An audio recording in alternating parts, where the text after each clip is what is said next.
जब दुनिया धीरे धीरे सेकेंड वर्ल्ड वॉर की तरफ बढ़ रही होती है, फ्रांस बौखला जाता है और मोसाई किंगडम पर ऐसा हमला करता है जिससे जमीन लाशों से ढक जाती है। हवा में बारूद से ज्यादा इंसानी चीखें सुनाई देती हैं। लाखों लोग मार दिए जाते हैं। इतिहास के काले पन्नों पर एक जेनोसाइड लिखा जाता है अफ्रीकियों के खून से। जो डेमोक्रेट सत्ता में थे वो फ्रांस की बस एक कठपुतली बनकर रह गए थे। पहली बार हुआ था जब किसी ने बुर्किना फासो के लिए आवाज उठाई थी। संकारा कहते हैं, हम अब गुलाम नहीं रहेंगे, हम अपने पैरों पर खड़े होंगे और हमारे अपने संसाधनों पर सबसे पहला हक हमारा होगा। लेकिन अफसोस, उनका ये बेहतरीन शासन ज्यादा दिन तक नहीं टिक पाता और फिर आता है बुर्किना फासो के इतिहास का सबसे काला दिन। और इसी टाइम पर एंट्री होती है इब्राहिम ट्राओरे की।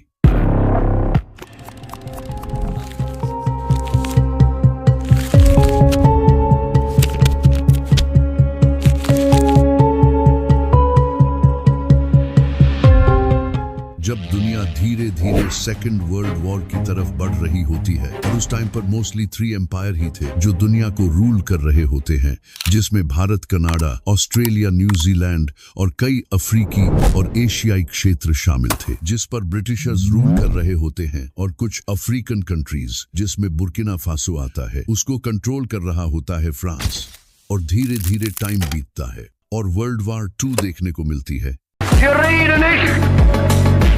Und in Zehntausenden, die Jahr für Jahr den Gashahn aufdrehen, nicht weil es ihnen zu gut geht, können uns unterdrücken.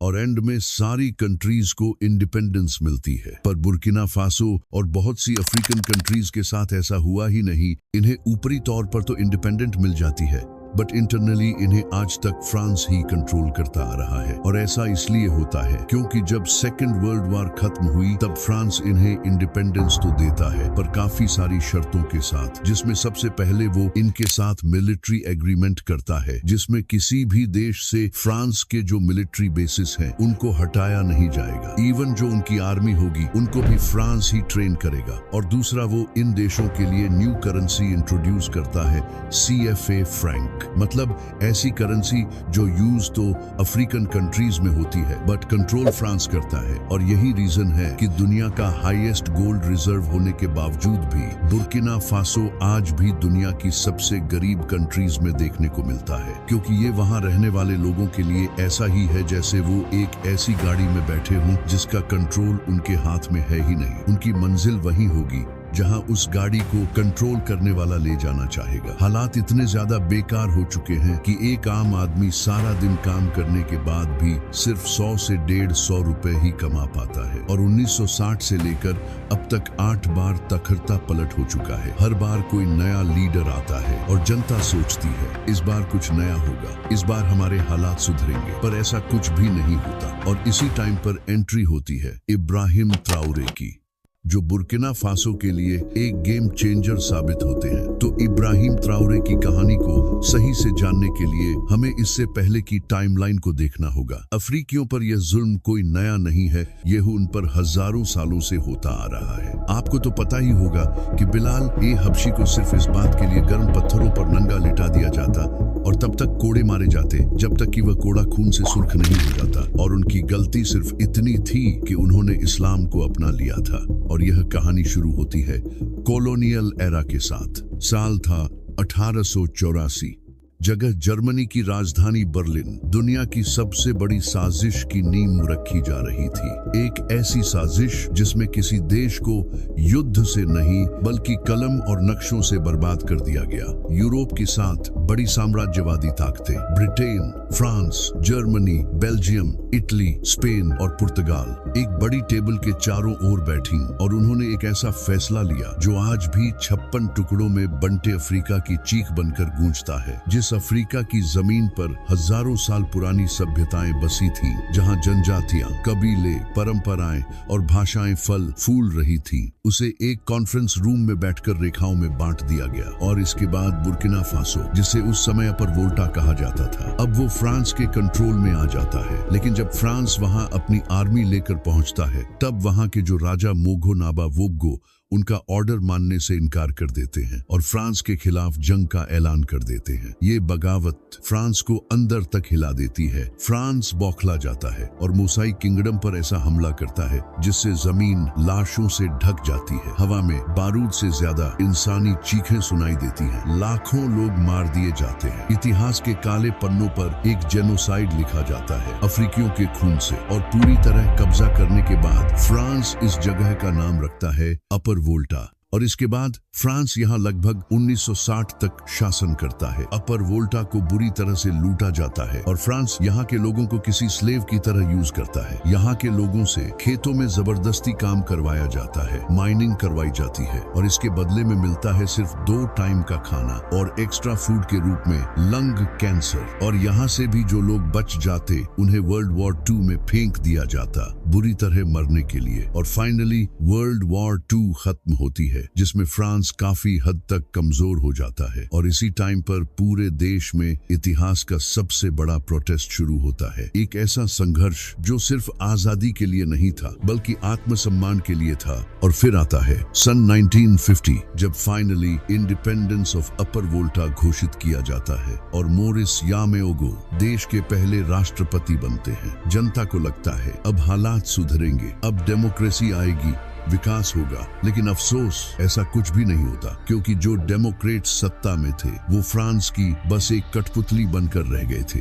अमीर और भी अमीर होता चला गया और गरीब और भी ज्यादा गरीब। फ्रांस ने उन्हें कागजों पर आजादी तो दे दी, लेकिन असल में उन्हें कंट्रोल करना कभी बंद नहीं किया। इनकी करेंसी से लेकर इनकी इकोनॉमी तक सब कुछ फ्रांस के कंट्रोल में रहा। यहाँ तक कि नेचुरल रिसोर्सेज जो बुर्किना फासो के लिए गेम चेंजर साबित हो सकते थे, उन्हें भी आज तक फ्रांस ही कंट्रोल करता आ रहा है। और इसके बाद आता है सन 1982। एक और बार तख्ता पलट होता है और यहाँ पर एक लीडर निकल कर आता है। थॉमस संकारा। पहली बार हुआ था जब किसी ने बुर्किना फासो के लिए आवाज उठाई थी। संकारा कहते हैं, हम अब गुलाम नहीं रहेंगे, हम अपने पैरों पर खड़े होंगे और हमारे अपने संसाधनों पर सबसे पहला हक हमारा होगा। और प्रधानमंत्री बनते ही वो फ्रांस का पूरा गेम ही पलट देते हैं। उनके सत्ता में आते ही फ्रांस के सारे मिलिट्री बेसिस उखाड़ कर फेंक दिए जाते हैं। विदेशी कंपनियों को देश से बाहर निकाल दिया जाता है और देश के सारे नेचुरल रिसोर्सेज अपने कंट्रोल में ले लिए जाते हैं। लेकिन ये सारी चीजें उस समय के राष्ट्रपति को बिल्कुल भी पसंद नहीं आती और वो थॉमस संकारा को हाउस अरेस्ट करवा देते हैं। जैसे ही ये खबर बाहर आती है, ये खबर शहर में आग की तरह फैल जाती है और पूरे देश में एक हड़कंप मच जाता है। हर तरफ बड़े बड़े प्रोटेस्ट होने लगते हैं। लाखों सिविलियंस सड़कों पर उतर आते हैं और आखिरकार जनता उस राष्ट्रपति को उसकी कुर्सी से हटा देती है और संकारा को आजाद करवा लिया जाता है। और इस बार संकारा सत्ता में आते ही अपर वोल्टा का नाम बदलकर बुर्किना फासो रख देते हैं। वो एक नया झंडा देते हैं,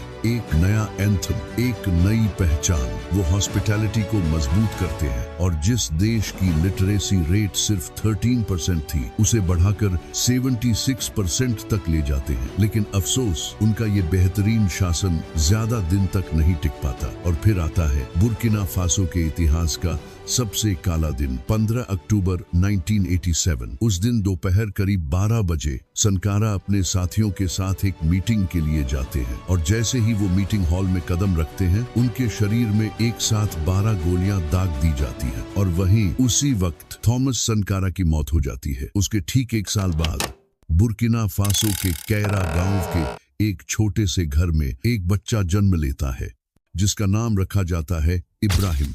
जब इब्राहिम सिर्फ 5 साल का होता है, वो अपने स्कूल टीचर से एक सवाल करता है, हम दुनिया में सबसे गरीब क्यों हैं? हम अमीर क्यों नहीं हो रहे? टीचर ये सुनकर हैरान रह जाता है, क्योंकि ये पहला बच्चा था जिसने इतनी छोटी उम्र में ये सवाल किया था। समय बीतता है और इब्राहिम बड़ा होता है। वो वागाडुगु यूनिवर्सिटी जाता है जियोलॉजी पढ़ने के लिए और वहाँ उसे पता चलता है कि हमारे देश के पास सबसे ज्यादा सोना है, फिर भी हम उसका फायदा नहीं उठा पा रहे हैं। यहीं से वो थॉमस संकारा के बारे में पढ़ता है और उनके विचारों से काफी इंस्पायर होता है। अब तक इब्राहिम को ये समझ आ चुका था कि अगर हालात बदलने हैं तो एक जंग तो लड़नी ही पड़ेगी। इसीलिए वो 2010 में मिलिट्री ज्वाइन करता है और अपने काम से प्रभावित होकर 2012 में उसे लेफ्टिनेंट कर्नल बना दिया जाता है। 2020 आते आते इब्राहिम ट्राओरे पूरी आर्मी का कैप्टन बन चुका होता है और यहीं से असली कहानी शुरू होती है। देश में हर तरफ हमले हो रहे थे, लोग मारे जा रहे थे और हालत ये थी कि आर्मी को ढंग के हथियार तक नहीं मिल रहे थे। इब्राहिम ये सब देखकर आग बबूला हो जाता है और अपने जैसे सोचने वाले फ्रंटलाइन फाइटर्स के साथ मिलकर एक टीम बनाता है और एक ऐतिहासिक फैसला लिया जाता है। जितना हो सके कम से कम खून खराबा किया जाएगा। हर पॉइंट, हर जगह सोच समझकर कब्जा किया जाएगा और फिर तारीख तय होती है 30 सितंबर की सुबह 3 बजे वागाडुगु की ओर कई टैंक और मिलिट्री ट्रक रवाना हो जाते हैं। कुछ साथी पहले से ही राजधानी में तैनात होते हैं। सुबह करीब 4:30 बजे तक मेन एयरपोर्ट, रेलवे स्टेशन और टीवी स्टेशन पर बिना किसी बड़ी हिंसा के कब्जा कर लिया जाता है। 3 से 4 घंटे के अंदर राष्ट्रपति भवन पर भी कब्जा कर लिया जाता है क्योंकि ज्यादातर आर्मी इस बार ट्राओरे के साथ होती है। दोपहर करीब 1 बजे अचानक से पूरे देश की बिजली चली जाती है और जब लाइट वापस आती है हर न्यूज चैनल पर एक ही चेहरा दिखाई देता है, इब्राहिम ट्राओरे, जो राष्ट्र के सामने खड़े होकर अपने राष्ट्रपति पद की शपथ लेते हैं और कहते हैं धाम्बिया भाग चुका है तुम्हें अकेला छोड़कर।